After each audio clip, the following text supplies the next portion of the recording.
السلام علیکم ګران شاګردانو اولاد یو چې روز جوړ بس راځو د نن سبق ته د نن سبق چې دی هغه بیان ټینسونه دي لسم ټینس دی فیوچر کنټینیوس ټینس دا موږ تاسو ته په درې برخو کې وایو اول د دې تعارف بیا د دې چې کوم اصول دي هیلپینګ ورب دا شیان څوم فارم کې استعمالیږي بیا د دې ټینس باره کې جملې مثالونه نو یوه بله خبره د یادونې وړ دغه ده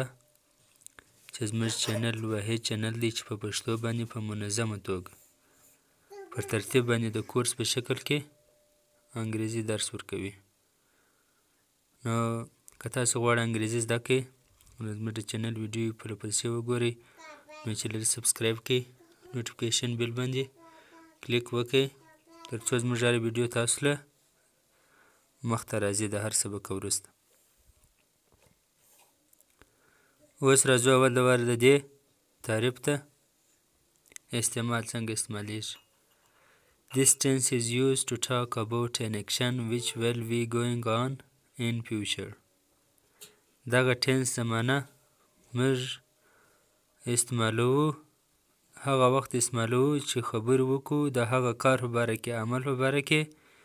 چې کوم به په روان وخت کې به روان وي جاري به وي یعنې دا ټینس موږ هغه وخت استعمالوو چې زموږ دا باور دی چې دغه فلانی کار به په خپله کېږي قدرتي طور وبسي یا به ته کوې په روان وخت کې به دا کار ترسره سي باران به وسي نه قدرتي طور او یا ته د دې د کولو نیت لرې ویډیو سره لایک کړئ اوس پر دې اصول ووایو بیا به جملې پر جوړې کړو د هر ټینس خپل اصول دي که تاسو غواړئ یو ټینس ښه زده کړئ د هغه ټینس اصول په پام کې ونیسئ د دې ټینس خپل اصول دي رولز یې دي قواعد هیلپینګ ورب ویل وي سلش شل وي دوه هیلپینګ ورب دی د دې استعمال هم درښایم او د په دې کې چې دی رابسته دې وروسته بیا درته وایم اول فارم درته وایم ورب د ورب فارم چې دی هغه فرست فارم پلس انجي فرست فارم پلس انجي اول فارم د انجي سره سینګولر پلورال سره ویل بي خو یوه خبره دا د یادونې وړ ده په نورو ټینسو کې ما درته ویلي دي چې د آی او د وي سره ویل یعنې په دې ټینس کې بیا ویل وي سوري شل وي د نورو ټولو سره ویل بي استعمالیږي د آی وي د وي سره شل وي د نورو ټولو سره ویل بي استعمالیږي اوس به راسو جملو ته ښه غوږ ونیسئ په غور ورته وګورئ اوس راسو جملو ته راسئ I shall be working دلته د بي توري غلط شوی دی ان لیکل شوی دی د بي پر ځای باندې I shall be working زه به کار کوم shall I be working آیا زه به کار کوم I shall not be working زه به کار نه کوم ما تاسو ته ویلي وو چې ویل بي او شل بي څنګه استعمالولی سو د آی او د وي سره شل بي د نورو ټولو سره ویل بي استعمالیږي نو دلته آی دی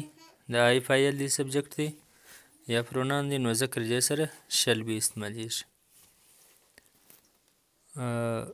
It will be raining tonight ماښام ته به باران ووري ماښام ته به باران ووري دا امکان شته وریځ ته په کتو هوا ته په کتو انسان دا ویلی شي چې ماښام ته به باران ووري The boys will be playing هلکان به لوبې کوي بازۍ کوي The boys will be playing دا چې سوالي منفي جوړی Will the boys be playing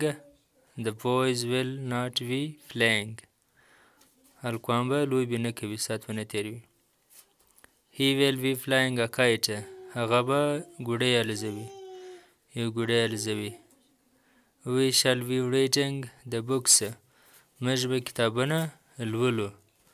موږ به کتابونه لولو Shall we be reading the books آیا موږ به کتابونه لولو دا سوالیه جمله ده We shall not be reading the books موږ به کتابونه نه لولو اوس د دې لپاره د امتحان لپاره چې تاسو ښه سره په خلاصه ودي که نه د ادبي دانې دا جملې هم درته ایښي دي دا په پښتو هم لیکلي دا په انګریزي کې واړوئ په کمنټ کې ولیکئ لمر به ځلیږي هغه به کالي استری کوي نو د دې لپاره چې تاسو خپل ځان امتحان کې دا دوې جملې ترجمه کړئ په کمنټ کې ولیکئ. مننه. تر بلې ویډیو د الله په امان.